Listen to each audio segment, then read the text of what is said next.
गाजे पंचम काळमा भवविषे भव्यात्मने तारवा मिथ्या मोह अंधकार हणवा सन्मार्ग संस्थापवा वर्ते छे जयवंत अंत करवा संसारना फंदने वंदो मंगल एज शासनपति श्री त्रिशूलानंदने श्री वीरजिंदने। चरण तीर्थंकर श्री वीर प्रभु के चरणों में कोटिशः वंदन। जन से जैन बनाने वाले प्रत्यक्ष प्रकट प्रभावी चारों ही दादा गुरुदेवों के चरणों में कोटिशः वंदन। मम जीवन सर्वस्व परम पूज्य परोपकारी गुरु भगवंत द्वय के ऊर्जापुर से चरणों में आत्मभावेन वंदना। समुपस्थित समादरणीय मुनि भगवान, उपस्थित भव्यात्माओं, वास्तव में पर्व का एक आनंद होता है। उस आनंद को द्विगुणित करती हुई आपकी ये धर्म श्रवण की रुचि, ये भावना जो आपकी उपस्थिति दर्शा रही है कि कैसी पिपासा है हम धर्म को जाने, धर्म के मर्म को जाने, जिन वाणी को जाने। और अनंत उपकारी, अनंत करुणा के सागर ऐसे प्रभु वीर ने अपनी वाणी के माध्यम से आप हम सभी जीवों को सच्चे सुख का मार्ग बताया। और उस सुख के मार्ग पर चलकर हम कैसे मानव से महामानव, जीव से शिव बन सकते हैं, इसका मार्ग प्रशस्त किया।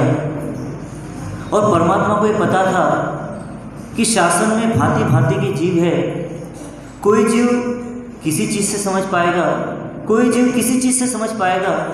इसलिए जब रचनाएं हुई, उन रचनाओं में कई ऐसे ग्रंथ भी थे कि जिनमें वास्तविक ज्ञान ही था, आत्म तत्व का ज्ञान ही था, निश्चय नए की बातें थी। तो कुछ ग्रंथ ऐसे थे जिसमें गणितीय शैली में भेद प्रभेदों के माध्यम से ज्ञान को परोसा गया था। तो कुछ ग्रंथ ऐसे थे कि जिनमें जीवन कैसे जिए, जीवन जीने की क्या स्टेप्स हो, किन किन प्रक्रियाओं का आधार लेकर हम जीवन को विकसित कर सके। तो कुछ ग्रंथ ऐसे थे कि जिसमें व्यक्तियों के उदाहरण थे, महामानवों के उदाहरण थे कि किस प्रकार उन्होंने जीवन जिया, दुख से सुख की ओर कैसे बढ़े। तो कई उदाहरण ऐसे भी थे कि जो सुख से दुख की ओर चले गए। जीवन में हर प्राणी सुख चाहता है, लेकिन सुख मिल नहीं पाता क्योंकि सुख के सोर्स को पहचान नहीं पाए। सुख कहाँ से मिलता है, उस उद्गम स्थल को पहचान नहीं पाए। तो ऐसे जीव मानव जीवन पाकर भी निष्फल कर बैठते हैं।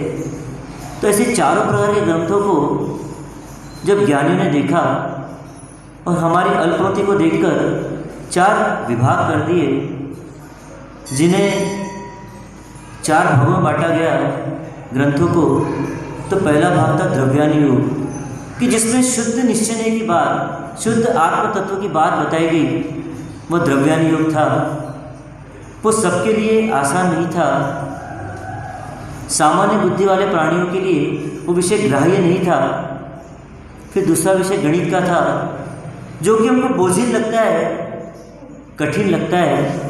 उस शैली के जो ग्रंथ थे उनको विभाग अलग कर दिया और उनको नाम दिया गया गणितानि योग, कि गणित के आधार पर बताई गई बातें। फिर तीसरा विभाग किया चरण करणानि योग का, कि जिसमें आचरण की पद्धति कैसे हो, बाह्य सबक, सप्त व्यसन का त्याग, 35 मार्गानुसार के गुण आदि कैसे जीवन में हम आचरण करें, इसकी शिक्षा देने वाले ग्रंथ चरण करणानि योग कहलाए। और बाल जीवों के लिए, सामान्य बुद्धि के जीवों के लिए, अल्प ज्ञान वालों के लिए सरल पढ़ सके ऐसा प्रथमान योग बनाया। उसका दूसरा नाम कथान योग भी है कि कथा के माध्यम से हम जाने कि महापुरुषों ने कैसे सुख का मार्ग पाया, कैसे सुखी हुए और कैसे ऐसे लोग हुए जिन्होंने सुख को नहीं समझा, परमात्मा की वाणी पर विश्वास नहीं किया और दुख को पाया। तो ऐसा ही कथान योग जो हमको बहुत सरल लगता है। जैसे आपने 4 सुने, 4 में आपको सबसे सरल कौन सा लग रहा है?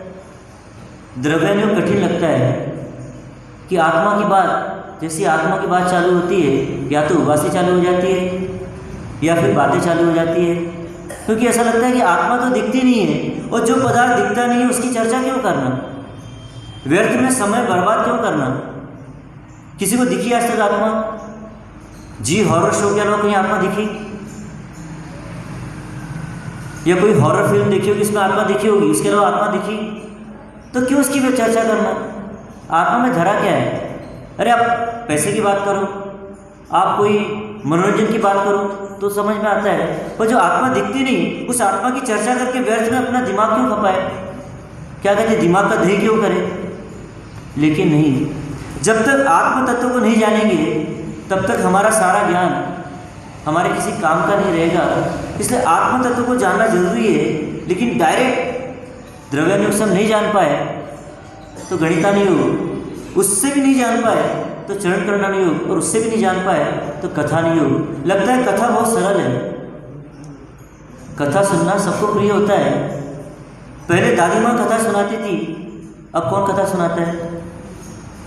एक देवता है आपके पास में, एक अलादीन का चिराग होता था ना, उस पर जिन प्रकट होता था और वो सारी जानकारी आपको दे सकता था, आपके सारे काम कर देता था। ऐसा ही जिन कौन सा आपके हाथ में आ गया? मोबाइल आप रखते हो? अरे आप तो इतने धर्मात्मा हो, आपके हाथ में चरुला मुपत्ति रहती है, इसमें सामयिक करते रहते हो, मोबाइल के समय मिलता है आपको? मिलता है। पहले राजा लोगों की जान किस में होती थी पता है? तोते में राजा की जान होती थी, यदि तोते की गर्दन मरोड़ दी जाए तो राजा खत्म हो जाता। ऐसे अब क्या हो गया है, अगर आपके पास से मोबाइल हट जाए तो आप लोग जीवन का सर्वस्व लुट गया। छत्तीसगढ़ में राजीव में हमारे मुनि भगवतों का चातुर्मास था, वहाँ पर 2 लोगों का बहुमान किया जा रहा था। एक ने 28 की थी, उसका बहुमान करना तो स्वाभाविक है, बहुमान करती है 28 वाले का। लेकिन दूसरा व्यक्ति ऐसा था, दूसरा युवा था जो 18, 19 या 20 साल का होगा या उसके आसपास होगा। उस युवा ने 8 दिन मोबाइल का त्याग किया था। तो सबसे बड़ा बहुमान किसका किया गया? 28 तो होती रहती है, कर लेते, कई लोग कर लेते, लेकिन महाराज साहब युवा वय में 8 दिन मोबाइल को छुआ नहीं, तो बड़े बहुमान का पात्र कौन हो गया? वो 28 मोबाइल की 28 करने वाले। तो हम देखते हैं जीवन में कि कितनी सारी चीज़ें हमने अपने आप में अपने जीवन में अडॉप्ट कर ली है। पहले दादी माँ नानी माँ कहानी सुनाती थी, अब कहानी कौन सुनाता है?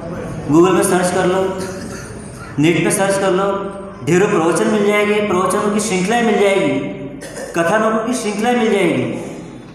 लेकिन आप एक बात बताइए, आपके घर में एक हेड टैंक होगा जिसमें पूरा पानी स्टोर रहता होगा, उसी पानी से सारे घर के नल कनेक्शन जुड़े हुए होंगे, उसी हेड टैंक से आपके किचन में पानी आता होगा नल में, और उसी हेड टैंक से आपके बाथरूम में भी आता होगा पानी, और उसी हेड टैंक से आपके लैट्रिन में भी पानी आता होगा।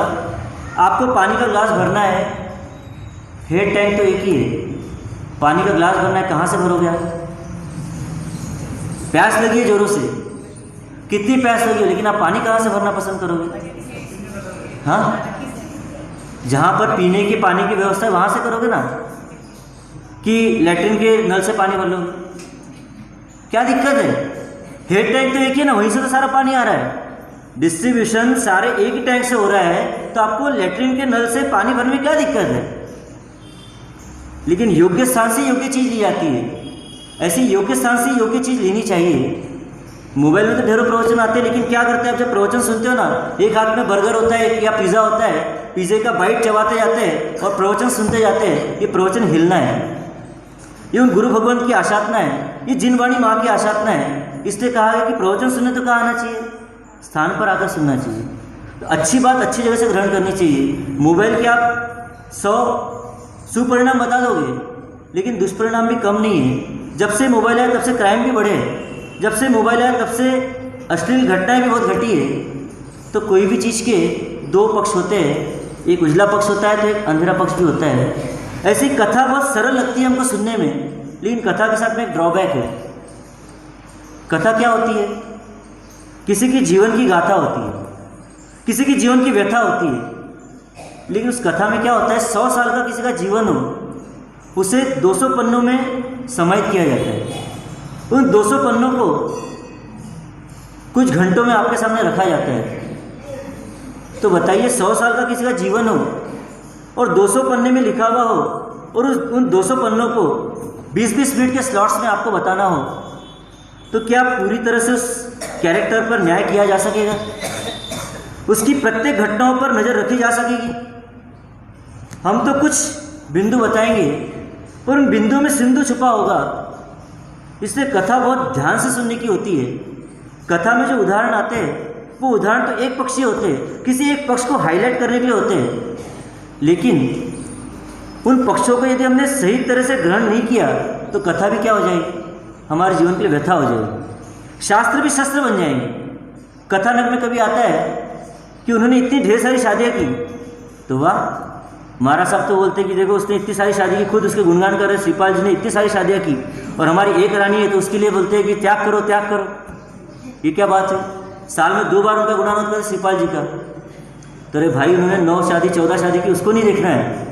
उन्होंने जो त्याग किया, उन्होंने जो उनका जो समर्पण था सिद्धचक्र के प्रति, उस समर्पण को देखना है, उनके भीतर के भावों को देखना है, उनकी स्वार्थ परायणता को छोड़कर निस्वार्थ बुद्धि को देखना है, धवल के प्रति उनकी मैत्री को देखना है। ऐसे कई सारे उनके जीवन के शेड्स हैं, लेकिन हम तो किस शेड को पकड़ते हैं? जो हमको प्रिय होता है।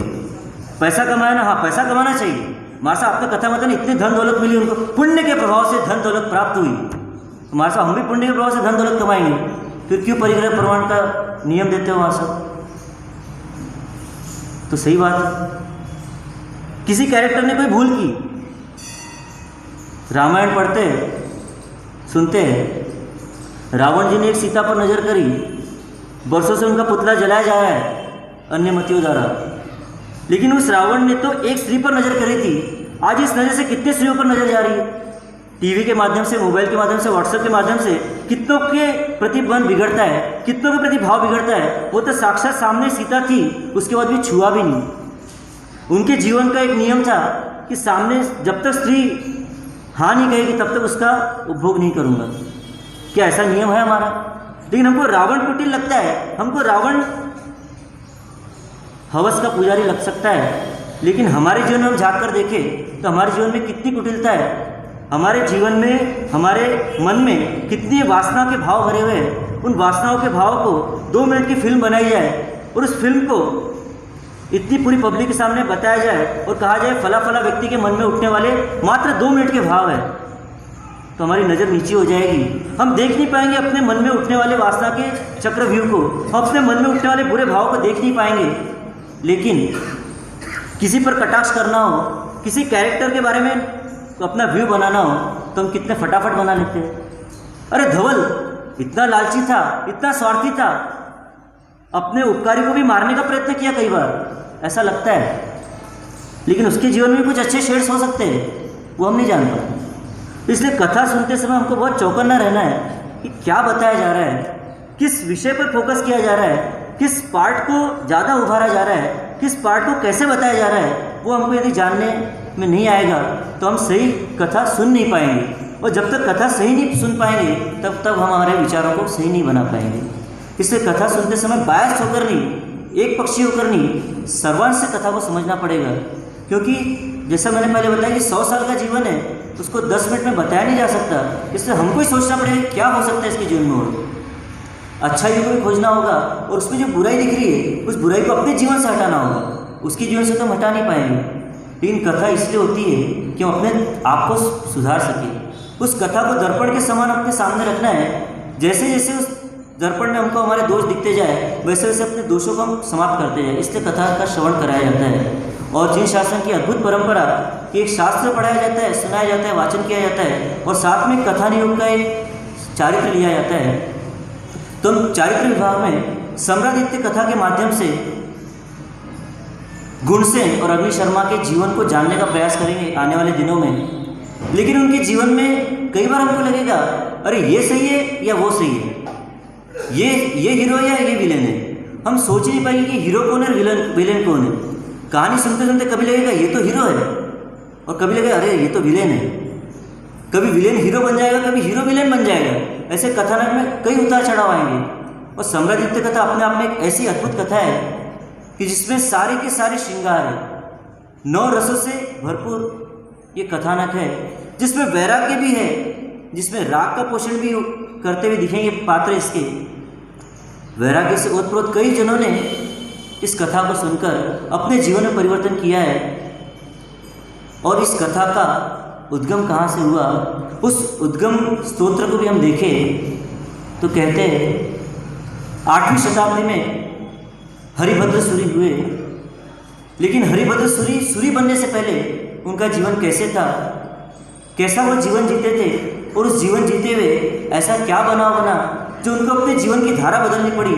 जीवन में अहंकार कूट कूट के भरा हुआ था, लेकिन अहंकार की इमारत भी चूर चूर हो गई। और वो कैसे चूर चूर हुई, किस प्रकार उनके जीवन में बदलाव आया, और बदलाव आने के बाद किस प्रकार उन्होंने इस महाग्रंथ की, महाकथा की शुरुआत की, इसको जानने के लिए हमें क्या करना पड़ेगा। मात्र 23 घंटे का शॉर्ट ब्रेक, व्हाट्स नेक्स्ट, हम कल जानेंगे इस कथा में आगे क्या होता है, हरिभद्र सूरी के जीवन में क्या परिवर्तन आता है, उस परिवर्तन के आने के बाद क्या बनता है, वो हम जानने के लिए वेट एंड वॉच हमको करना पड़ेगा। हम इंतजार करें कथानक का।